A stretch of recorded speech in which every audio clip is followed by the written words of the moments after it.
They like.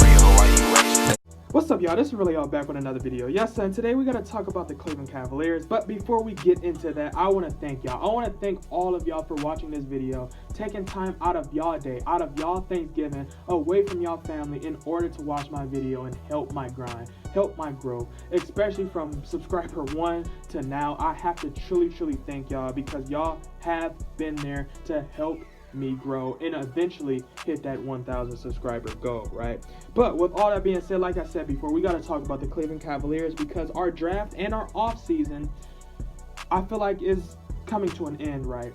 Now, a lot of people might say, you know, you don't think Cleveland has another move or two on the way.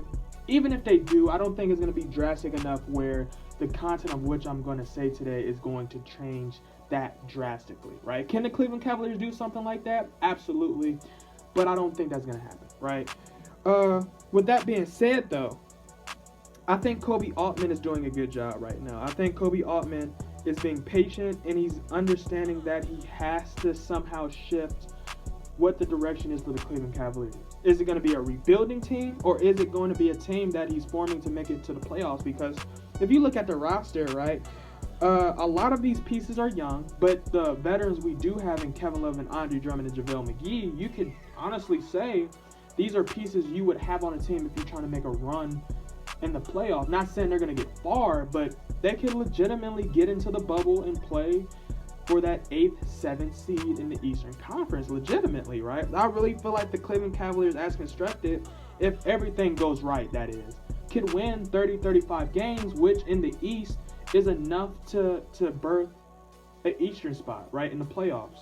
And I feel like, obviously, like I said, everything has to go right. People might say, what does that mean? That means Colin Sexton has to take another step, right? KPJ, assuming he can, you know, stay on the court for legal reasons, you know, stay out of trouble. If he takes another leap, that helps. Cedi Osman, I'm not too high on Cedi Osman, but if Cedi Osman can give us a little bit more production, that helps. Or even Darius Garland, or even Isaac Okoro, if he can come out and, you know, really be the player he's projected to be, this can make a difference in the Cleveland Cavaliers being a regular team in the East and a playoff team in the Eastern Conference. You get what I'm saying? Now, in terms of the draft, right, let's talk about that. Because a lot of people might have mixed emotions about who we drafted because we drafted Isaac Okoro with the 5th overall selection.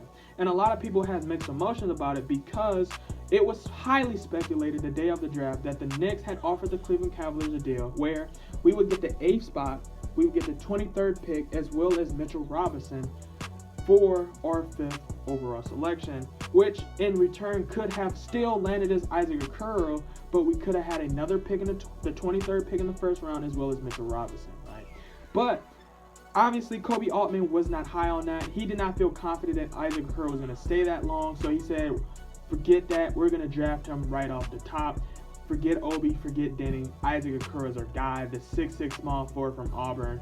He is our guy, the defensive man, the ice man.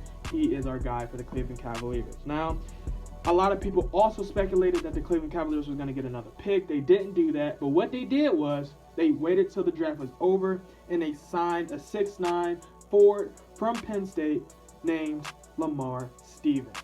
And I'm so excited to see what he does for our Cleveland Cavaliers because we needed players like that.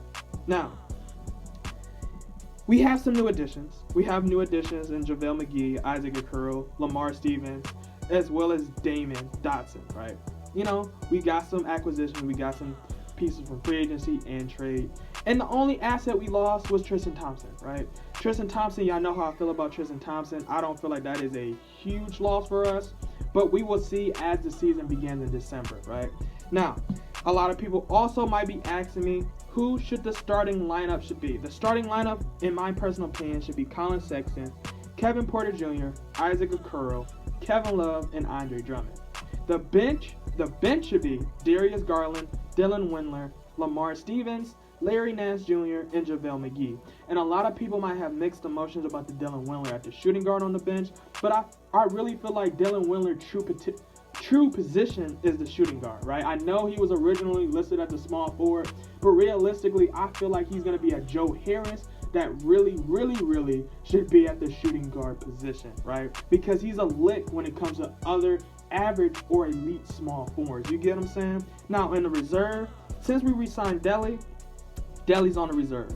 Cedi Osman, he is on the reserve. Damon Dotson, he is on the reserve. And I think that is a really great for us in the Cleveland Cavaliers. Now, also, even though I said what I said about creating a culture, if you're trying to establish a culture as the Cleveland Cavaliers trying to rebuild, I think it would be smart for us to legitimately try to see and shop Kevin Love and Andre Drummond to see the value we can get out of them, especially when they project that this 2021 NBA draft is supposed to be very deep. And I think it's good for the Cleveland Cavaliers to jump on it because, hey, this could be the draft where we can legitimately get a franchise level player.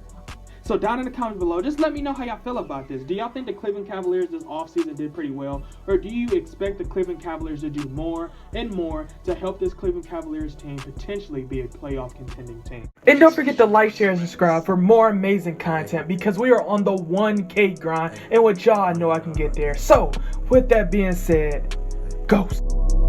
Hey. Motivated all about cash flow, ran it up and ran out of the skills. In the field and we turned into hoopers. For the clip like bonds we show. Just like some soldiers we trooping.